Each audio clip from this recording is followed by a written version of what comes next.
25 years మొక్కు. షిరిడి వెళ్తున్నాము. ఒక 3 ఫ్యామిలీస్ కలిసి వెళ్తున్నాము. మాది 25 ఇయర్స్ అయితే ఇంకో ఫ్యామిలీది 23 ఇయర్స్. చాలా ఎంజాయ్ చేసాము ట్రిప్‌నైతే.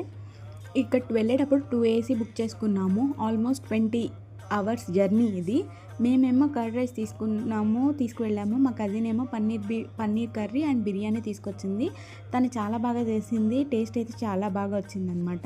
మేము అక్కడికి రీచ్ అయ్యేటప్పటికి ఉగాది డే అనమాట. ఉగాది రోజుకి రీచ్ అయ్యాము. మనం ఉగాది సెలబ్రేట్ చేసుకుంటాము. మహారాష్ట్రియన్స్ వాళ్ళు గుడి పడవ చేసుకుంటారు కదా. మాకు ఆ సెలబ్రేషన్ చూసే ఛాన్స్ వచ్చింది.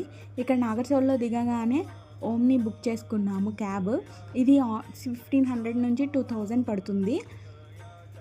అంటే డిమాండ్ని బట్టి అనమాట ప్రైస్ వేరియేషన్ ఉంది. మేము ఉగాది పచ్చడికి అన్నీ తెచ్చుకున్నాం కానీ క్యారీ చేసాం కానీ వేప పువ్వు అండ్ మ్యాంగో క్యారీ చేయలేదు. వేప పువ్వు ఈ చెట్ల నుంచి తెంపుకున్నాము. మ్యాంగో ఏమో బ్లింకిట్లో ఆర్డర్ పెట్టుకున్నాము. షిరిడి వెళ్ళగానే ద్వారాబతి భక్త నివాస్లో మేము ఆల్రెడీ ఆన్లైన్లో రూమ్స్ బుక్ చేసుకున్నాము. సో అక్కడికి డైరెక్ట్గా వెళ్ళిపోయాము. మనము అక్కడికి సబ్మిట్ చేయాల్సినవి ఆధార్ కార్డ్స్, మనతో పాటు ఎంతమంది ఉంటే అంతమంది ఆధార్ కార్డ్ జిరాక్స్లు క్యారీ చేయాలి. అది మాత్రం మర్చిపోకండి. ఇక్కడ మాకు రూమ్ వచ్చేసి 500 పడింది. Non AC. ఏసీ అయితే 700 పడింది. ఇది రోడ్డుకి కానీ టెంపుల్కి కానీ చాలా కన్వీనియంట్గా ఉంటుంది.